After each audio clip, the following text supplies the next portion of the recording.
இன்னைக்கு தினம் ஒரு விஐபி பகுதியில் காணொலி வாயிலா நம்மோடு இணைந்திருக்கும் விஐபி யாருன்னா கோவை தெற்கு தொகுதியின் எம்எல்ஏவான திருமிகு வானதி ஸ்ரீனிவாசன் அவர்கள். மேம் வணக்கம், குட் மார்னிங். உங்களுடைய பிஸி ஸ்கெடியூல்ல நேரத்தை ஒதுக்கி எங்களுடைய நேரலையில் மிக்க நன்றி மேம். வணக்கம் மேம். இப்போ அரசியலில் திருமதி வானதி ஸ்ரீனிவாசனை எங்களுக்கு தெரியும். வீட்டில் வானதி மேம் எப்படி? உங்கள் பேருக்கு பின்னாடி இருக்க உங்கள் கணவர் ஸ்ரீனிவாசன் பற்றியும் உங்களுடைய குழந்தைகள் பற்றியும் சொல்லணும்.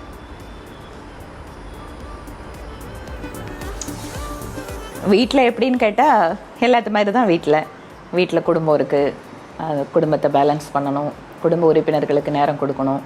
அதே சமயம் ஒரு தொடர்ச்சியான அரசியல் பணிகள், பொதுமக்கள் காண்டாக்ட் பண்ணக்கூடிய ஒரு சூழல். அதனால் ஒரு பரபரப்பான அரசியல் தலைவர் வீட்டில் எப்படி இருப்பாங்களோ அப்படி தான் நானும் இருப்பேன். கூடுதலாக என்னென்னா ஃபேமிலிக்குன்னு கொடுக்குற டைம் அப்படிங்கிறத ஒரு குவாலிட்டி டைமாக கொடுக்கணும்னு நினப்பேன். அதே மாதிரி ப்ரியாரிட்டைஸ் பண்ணும்போது இந்த நேரத்தில் ஃபேமிலிக்கு நான் வேணும் அப்படின்னா அந்த நேரத்தில் நான் ஃபேமிலிக்காக இருக்கணும் அப்படிங்கிறத முடிவு பண்ணி செயல்படுத்திகிட்டு இருக்கேன்.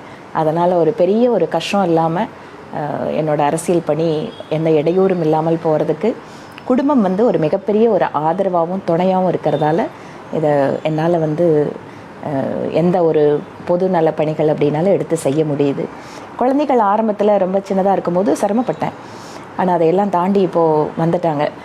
பெரியவன் இன்ஜினியரிங் முடிச்சுட்டு அவன் தனியாக ஒரு ஸ்டார்ட் அப் ட்ரோன்ஸ் பண்ணிகிட்ருக்கான். சின்னவன் லா முடிச்சுட்டு பிஜிக்காக வெளிநாடு போக இருக்கான்.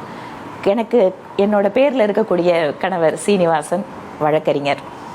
சென்னை உயர்நீதிமன்றத்தில் வழக்கறிஞராக அவர் ப்ராக்டிஸ் பண்ணிகிட்ருக்காரு. ஃபார்மர் அசிஸ்டன்ட் சாலிசிட்டர் ஜெனரலாக இருந்தார்.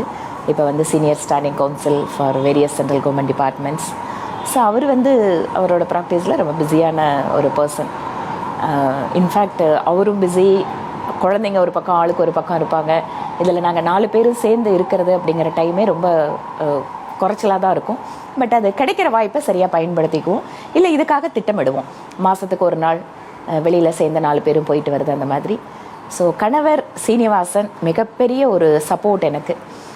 அவரும் எங்களோட இயக்கத்தை சார்ந்தவர் அப்படிங்கிறதால என்னோட நிறைய பணிகளுக்கு அவரோட வழிகாட்டுதலும் நிறைய எனக்கு உதவி பண்ணியிருக்கு. அவர் முன்னாடி அகில பாரதிய வித்யார்த்தி பரிஷத் அப்படிங்கிற ஒரு ஏபிவிபின்னு சொல்லுவாங்க, ஸ்டூடெண்ட் ஆர்கனைசேஷன், அதில் ஸ்டேட் செக்ரட்டரியாக இருந்தவர். ஒரு 10 இயர்ஸ் அதில் ஃபுல் டைமராகவும் இருந்தார். அதுக்கு பின்னாடி இப்போது நான் அரசியலுக்கு வந்ததுனால அவர் விஸ்வ ஹிந்து பரிஷத்தோட all India joint coordinator for lawyers. So அதனால் எல்லாருமே ஏதாவது ஒரு விதத்தில் எங்கேஜ் ஆகிட்டே இருக்கும். மேம், உங்களுடைய கணவருமே வழக்கறிஞர் அப்படின்னு சொல்லியிருக்கீங்க. நீங்களுமே ஒரு வழக்கறிஞராக தான் உங்களுடைய வாழ்க்கையை தொடங்குனீங்க. இப்போவுமே வானதி மேம்குள்ள அந்த வழக்கறிஞர் இருக்காங்களா? வழக்கறிஞர், அரசியல்வாதி, இது ரெண்டுத்துல எது ரொம்ப வசதின்னு நீங்கள் நினைக்கிறீங்க? இதில் எது வசதி, எது பிடிச்சிருக்கு அப்படிங்கிற கேள்வி இல்லை. ரெண்டுமே ரொம்ப பிடிச்சதான் நான் எடுத்தேன். இன்ஃபேக்ட் நான் பிஎஸ்சி கெமிஸ்ட்ரி படித்தேன், பிஏஜி ஆர்ட்ஸ் காலேஜ் கோயம்புத்தூரில். அதுக்கப்புறம் எங்களோட அந்த ஸ்டூடெண்ட் அமைப்போட தொடர்பு வந்ததுக்கு பின்னால் மனசுக்குள்ளே ஒரு ஆர்வம் இருந்தது. ஒரு இண்டிபெண்ட்டாக நம்ம ஏதாவது ஒரு வேலை பண்ணணும், தொழில் பண்ணணும் அப்படின்னு. அதுக்கப்புறம் லா மேலே எனக்கு ஒரு ஆசை வந்தது, லா படிக்கணும் அப்படின்னு. பிகாஸ் அப்போ நிறைய பேர் ஸ்டூடெண்ட் ஆர்கனைசேஷனில் லா காலேஜில் படிச்சுட்டு இருந்தாங்க. அதுக்கப்புறம் நான் என்ட்ரன்ஸ் எழுதி சென்னை லா காலேஜில் இடம் கிடச்சிது. ஸோ அதனால் ரொம்ப பிடிச்சி தான் நான் வழக்கறிஞர் தொழிலுக்கு வந்தேன். And up to 2011, from 93 to 2011 ரொம்ப நல்ல ப்ராக்டிஸு. என்னோடய சீனியர் பிஎஸ் ஞானதேசியன்னு, அவர் இல்லை இப்போது, முன்னாள் காங்கிரஸோட மாநில தலைவராக இருந்தவர். அவர்கிட்ட தான் என்னோடய ப்ராக்டிஸ் ஆரம்பித்தேன். ரொம்ப நல்ல ப்ராக்டிஸ். அதுக்கப்புறம் 2001, 2லேருந்து இண்டிபெண்ட்டாக நானும் என்னோடய கணவர் கல்யாணத்துக்கு பின்னாடி இண்டிபெண்ட்டாக எங்களோட ப்ராக்டிஸை நாங்கள் தனியாக ஆஃபீஸ், எங்களோட ஜூனியர்ஸ், எங்களோட ப்ரீஃப் அப்படின்னு ரொம்ப நல்லா இருந்தது. நல்ல என்ன சொல்கிறது, ரொம்ப மனசுக்கு பிடிச்ச வேலை வழக்கறிஞராக இருக்கிறது. நிறைய பேர்த்துக்கு உதவி பண்ணுறது, நிறைய ஃப்ரீடம் ஃபைட்டர்ஸ்க்கு பென்ஷன்ஸ் வாங்கி கொடுக்கறது, பொதுநல வழக்குகள் போடுறது, அந்த மாதிரி ரொம்ப பிஸியாக இருந்தது, ரொம்ப பிடிச்சும் இருந்தது. அதுக்கப்புறம் 2011 மயிலாப்பூரில் கண்டெஸ்ட் பண்ணதுக்கப்புறம் கொஞ்சம் நிறைய நேரம் கட்சிக்காக கொடுக்க ஆரம்பித்தேன். 2016 கோயம்புத்தூரில் நான் கண்டெஸ்ட் பண்ணதுக்கப்புறம் டோட்டலி என்னால் ப்ராக்டிஸ் போகவே முடியல. ஆனாலும் மனசுக்குள்ளே அந்த கருப்பு கவுன் மேலே இருக்கக்கூடிய அந்த அந்த என்ன சொல்கிறது, அந்த காதல் இன்றைக்கும் இருந்துகிட்டே தான் இருக்குது. கோர்ட்டில் சில சமயம் ஏதாவது கேஸ்க்கெல்லாம் போகும்போது ஐயோ என்னோடய கவுன் இன்னும் அலமாரியில் இருக்கே அப்படின்னு சொல்லிட்டு அந்த மனசுக்குள்ளே அந்த ஏக்கம் வராமல் இல்லை. I love my profession. But அதை விட ஒரு பெரிய ரோல், அதை விட ஒரு பெரிய ரெஸ்பான்சிபிலிட்டி, மோர் தென் தட் வழக்கறிஞர் தொழிலை விட அரசியலில் நிறைய மக்களுக்கு உதவி பண்ணக்கூடிய வாய்ப்புகள் இருக்கிறதால இப்போ எனக்கு எந்த ரிக்ரெட்டும் இல்லை. அதனால் அந்த ரோலை விட இந்த ரோல் இன்னுமே சமுதாயத்துக்கு பயனுள்ளதாக இருக்கிறதா நான் நினைக்கிறேன். கண்டிப்பாக அதிக ரெஸ்பான்சிபிலிட்டி பற்றி சொன்னீங்க. அந்த வகையில் இப்போ கேட்கணும்னா, நாமக்கல் சுற்றுவட்டார பகுதியில் நடக்கிற கிட்னி திருட்டு முறைகேடு தொடர்பாக நியூஸ் தமிழ் அம்பலப்படுத்தி இருந்தது. நம்ம செய்தியாளர் தங்கமணியும் அதில் நடந்த பல முறைகேடுகளை ஆதாரங்களோட வெளிக்கொண்டு வந்தார். இப்போ தமிழ்நாடு அரசு அதில் நிறைய நடவடிக்கைகளையும் எடுத்துகிட்டு வராங்க. நீங்கள் இதை எப்படி பார்க்குறீங்க மேம்? இல்லை, இது தொடர்பாகவும் என்னோட அறிக்கை நான் கொடுத்துருந்தேன். பாதிக்கப்பட்ட மக்களுக்கு இழப்பீடு கொடுக்கணும் அப்படிங்கிற வரைக்கும் எங்களோட கோரிக்கை நாங்கள் வச்சுருக்கோம். நீங்கள் பாருங்கள், தமிழ்நாடு ஹெல்த் இன்ஃப்ராஸ்ட்ரக்சரில் one of the best state in India. நாம் அதை டினை பண்ணவே முடியாது. ஏன்னா urban health centres, rural health centres, இங்கே ஒரு நல்ல மருத்துவ கட்டமைப்பு ரொம்ப வருஷமாக உருவாயிட்டிருக்கு. அது மட்டும் இல்லை, நாமக்கல் மாதிரியான தொழில் வளர்ச்சி இருக்கக்கூடிய பகுதி. நீங்கள் இதுவே இன்னும் கூட ரூரல் ஏரியாவில், இன்னும் கூட வளராத மாவட்டங்களில் இந்த மாதிரி ஒன்று நடந்திருந்ததுன்னா அந்த மக்கள் அறியாமையில் இருக்காங்க, அந்த ஏழ்மை அவங்கள விட்டு போகலை அப்படிங்கிறதுக்கெல்லாம் கூட ஏதாவது ஒரு காரணம் இருக்கும்.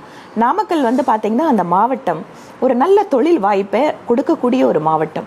அது டெக்ஸ்டைல் ஆகட்டும், போர்வெல் ஆகட்டும், இல்லைனா முட்டை, கோழி முட்டை உற்பத்தி, இந்த மாதிரி பல்வேறு விதங்களில் நாமக்கல் மாவட்டத்தில் தொழில் வாய்ப்பு. அதே மாதிரி லாரிஸ், இன்றைக்கும் ஆல் இண்டியாவில் அதிகமாக ஓடுற லாரிஸ் நாமக்கல் மாவட்டத்தை சார்ந்தது.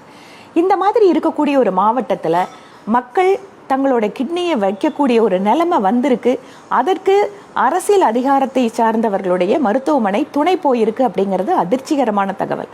நான் இந்த செய்தியை நீங்கள் கொண்டு வந்ததுக்காக நியூஸ் தமிழுக்கு பாராட்டு தெரிவிக்கிறேன். ஏனென்றால் இந்த மாதிரியான ஒரு மக்களை பாதிக்கக்கூடிய விஷயங்களை ஊடகங்கள் வாயிலாக வெளியில் வரும்போது அதெல்லாமே எங்களை மாதிரியான ஒரு அரசியல்வாதிகளுக்கு ஒரு மிகப்பெரிய உதவியாக இருக்குது. அந்த மக்களுக்கு அந்த பிரச்சனையை பற்றி பேசுகிறதுக்கு ஒரு வாய்ப்புகளை நீங்கள் கொடுக்குறீங்க. ஆனால் உங்கள் டீமுக்கு என்னோட பாராட்டுக்கள். அதே சமயம் மாநில அரசு இதை தனக்கு சாதகமாக இருக்கக்கூடிய மருத்துவமனை, இல்லை தன்னோட அதிகார வட்டத்துக்குள்ளே இருக்கிறவங்க அப்படின்னு பார்க்காம ஒரு நேர்மையான விசாரணையை துவக்கி அதில் உண்மை என்ன அப்படிங்கிறத பார்த்துக்கிறது மட்டும் இல்லை, சம்மந்தப்பட்ட நபர்களே சட்டத்தை முன்னால் கொண்டு வரணும். அதே சமயம் ஏமாற்றப்பட்டு தங்களோட கிட்னியை விலை பேசி விற்ற அந்த மாதிரி இருக்கக்கூடிய மக்களுக்கு இழப்பீடையும் அரசு கொடுக்கணும் அப்படிங்கிறது எங்களோட வேண்டுகோள். இப்போ நம்ம சோஷியல் ரெஸ்பான்சிபிலிட்டி அப்படின்னு பேசும்பொழுது பெண்களுடைய பாதுகாப்பை இந்த சமுதாயத்தில் உறுதிப்படுத்த தாமரை சக்தி அப்படிங்கிற ஒரு அமைப்பை நீங்கள் தொடங்குனீங்க. அந்த அமைப்பு இன்னுமே உயிரோட்டமாக இருக்காம? தாமரை சக்தி அப்படிங்கிறது நான் 2014 அந்த வாக்கில் தொடங்கினேன். அப்போ என்னோட கொஞ்சம் விமன் லாயர்ஸ் எல்லாம் இருந்தாங்க. நாங்கள் இப்போ பார்த்தீங்கன்னா கொஞ்சம் கோர்ட்டில் ப்ராக்டிஸு இந்த மாதிரியான ஒரு சர்க்கிளோடு தான் அதை ஆரம்பித்தோம். There is completely online based service. ஏன்னா பெண்கள் அவங்களுக்கான அந்த செக்ஷுவல் வயலன்ஸு, அப்யூஸு, இந்த மாதிரி விஷயங்களை எங்களை ஆன்லைன் வாயிலாக தொடர்பு கொண்டு நாங்கள் அவங்களுக்கு ஹெல்ப் பண்ணக்கூடிய ஒரு அமைப்பு. அதனால் அது இன்றைக்கும் வேலை பண்ணிட்டு தான் இருக்கும். அது என்ன சொல்கிறது, ஆஃப்லைனில் ரொம்ப அக்ரெசிவாக அந்த அமைப்பு இல்லை, அது ஆன்லைனில் சர்வீஸ் கொடுக்கக்கூடிய அமைப்பு. நான் 2016 கோயம்புத்தூரில் எலெக்ஷன் நின்னதுக்கப்புறம் கோவை மக்கள் சேவை மையம் அப்படிங்கிற ஒரு தன்னார்வ தொண்டு நிறுவனத்தை தொடங்கி அதன் வாயிலாக இன்னுமே நிறைய விஷயங்கள் அங்கே பண்ணிகிட்டு இருக்கோம். அது பாரத பிரதமர் நரேந்திர மோடி அவர்களோட திட்டங்களை மக்களுக்கு எடுத்து செல்வதாகட்டும், அல்லது பல்வேறு விதங்களில், குறிப்பாக சுற்றுப்புற சூழல், பெண்களுடைய வேலை வாய்ப்பு, பெண்களோட ஹெல்த்து, சானிடேஷன், இந்த மாதிரி பல்வேறு விஷயங்களில் என்னோட கோவை மக்கள் சேவை மையம் ரொம்ப ஆக்டிவாக இயங்கிட்டு இருக்கு. அதுலேயும் குறிப்பாக என்னோட தொகுதியில் குழந்தை பிறந்த தாய்மார்கள், குழந்தை பிறந்துடுச்சுன்னு சொன்னால் அப் டு 2 years வரைக்கும் அவங்களுக்கு டெய்லியும் 250 ml ஆஃப் பசும்பாலை இலவசமாக கொடுக்கக்கூடிய அமுதம் திட்டம், சானிட்டரி நாப்கினை ஒரு 3000 பெண்கள், குறிப்பாக பொருளாதார ரீதியில் பின்தங்கி இருக்கக்கூடிய பெண்களுக்கு மாதம் மாதம் அவர்களோட வீட்டிலேயே வழங்கக்கூடிய இதம் திட்டம், அப்பா இல்லாத பெண் குழந்தைகள், அவங்க 5 வயசுலேருந்து 12 வயசுக்குள்ளே இருக்கக்கூடிய பெண் குழந்தைகளை அடாப்ட் பண்ணி கண்டினியூஸாக 5 years அவங்களுக்கு நாங்கள் எஜுகேஷனுக்காக சப்போர்ட் பண்ணுறோம். அந்த திட்டத்துக்கு மோடியின் மகள் அப்படின்னு பேர் வச்சுருக்கோம். சுற்றுப்புற சூழலுக்காக விருட்சம் அப்படிங்கிற ஒரு திட்டத்தை அமல்படுத்துகிறோம். அரசாங்கத்தினுடைய அந்த பார்க்கு இல்லை ஸ்கூலு, இதெல்லாம் என்னோட தொகுதியில் எங்கே காலி இடம் இருக்கோ அந்த இடத்துல அதாவது வனம் அப்படிங்கிற அமைப்போட சேர்ந்து நாங்க மரக்கன்றுகளை பராமரிச்சிட்டு இருக்கோம். இந்த மாதிரி அடுத்ததா ஒரு அரசியல் சார்ந்த ஒரு क्वेश्चन அது மட்டும் கேட்டுக்கலான்னு இருக்கேன். தமிழக பாஜகவை பொறுத்த வரைக்கும் அண்ணாமலை அவர்களுடைய பீரியட், நயினார் நாகேந்திரன் அவர்களுடைய பீரியட், இது ரெண்டை நீங்கள் எப்படி பார்க்குறீங்க? இந்த கட்சியை பொறுத்த வரைக்கும், அதாவது கட்சியினுடைய விதிகளின்படி 3 வருட காலம் ஒரு தலைவருக்கு. அந்த 3 வருட காலம் அப்படிங்கிறது எல்லா தலைவருக்கும் பொருந்தும். அது அகில இந்திய தலைவரோ, மாநில தலைவரோ, அல்லது மாவட்ட தலைவரோ, அல்ல பிளாக்ல இருக்கிற தலைவர் யாராக இருந்தாலும் அந்த 3 வருட காலம் தான் தலைவராக இருக்க முடியும். முதல்ல இந்த ஒரு புரிதல் எல்லாத்துக்கும் கட்சியை பற்றின இருக்க வேண்டிய விஷயம். ரெண்டாவது, இது ஒரு ரிலே ரேஸ். நான் ரிலே பட்டனை தூக்கிட்டு இவ்வளோ ஸ்பீடு வந்திருக்கேன், இல்லை இவ்வளோ தூரம் வந்திருக்கேன், இதுக்கப்புறம் அடுத்தவங்ககிட்ட அந்த ரிலே பட்டன் கொடுக்கணும். அந்த மாதிரி திரு அண்ணாமலை அவர்கள் மாநில தலைவராக இருக்கும்போது அவர் அந்த ரிலே ரேஸில் ஒரு நல்ல தூரம் ஓடி, நல்ல ஸ்பீடோட ஓடி ஒரு ஒரு இடத்துக்கு வந்திருக்காரு. இதுக்கப்புறம் அடுத்த ரிலே பட்டன் திரு நயினார் நாகேந்திரன் கிட்ட இருக்கு. ஆனால் கூட இது யாரோ ஒரு சிங்கிள் இண்டிவிஜுவல், சிங்கிள் தலைவர், அவர்களுடைய செயல்பாடுகள், அவர்களோட பொறுப்பு அப்படிங்கிறது அல்ல இந்த கட்சி. ஏனென்றால் டீம் டிசைட்ஸ், பிரசிடென்ட் ப்ரெசைட்ஸ். எல்லாத்துக்கும் எல்லா மட்டத்திலேயும் ஒரு குழு அந்த வேலைகளை தீர்மானிக்கும், வேலைகளை பங்கெடுக்கும், வேலைகளை செயல்படுத்தும், தலைவர் முன்னிலை வகிப்பார். அதனால் இந்த கட்சியை புரிஞ்சவங்களுக்கு அது தெரியும். It is not about the period. எல்லாருமே அவங்கவுங்க ரோலை சிறப்பாக செஞ்சுட்டு இருக்காங்க. திரு அண்ணாமலை அவர்கள் இளைஞர்களை ஈர்க்கின்ற ஒரு மிகப்பெரிய ஒரு சக்தியாக இருந்தார். ஒரு நல்ல ஒரு பரபரப்பான அரசியல் களத்தை கொடுத்தாரு. திரு நயினார் நாகேந்திரன் அவர்கள் அவர்களுடைய அரசியல் மெச்சூரிட்டி, அவரோட எக்ஸ்பீரியன்ஸ், இதில் நம்மளோட கோல் என்ன, அடுத்த சட்டமன்ற தேர்தலுக்கு இந்த பார்ட்டி எங்கே இருக்கணும், அந்த ஒரு வேலையில் அவர் இருக்கார். அதனால் 2 பேர்த்து கூடவும் இணைந்து பணியாற்றுவதற்கு நிறைய நிர்வாகிகள் இருக்காங்க. இவங்க 2 பேர் இல்லாமல் கூட முன்னாடி இருந்த தலைவர்கள் அவங்கவங்க காலத்தில் மிக சிறப்பாக செயல்பட்டிருக்காங்க. அதனால் தமிழகத்தில் இன்று பாஜகவிற்கு ஒரு அடையாளம், ஒரு வளர்ச்சி, விசிபிலிட்டி, இந்த மாதிரி விஷயங்கள்ல எல்லாரும் கான்ட்ரிபியூட் பண்ணியிருக்காங்க. எங்களுடைய குட் மார்னிங் தமிழா நேரலையில் இணைஞ்சு ரொம்ப நாங்கள் கேட்குற எல்லா கேள்விகளுக்குமே ரொம்ப பொறுமையாக தெளிவாக பதில் சொல்லியிருக்கீங்க. தேங்க்யூ.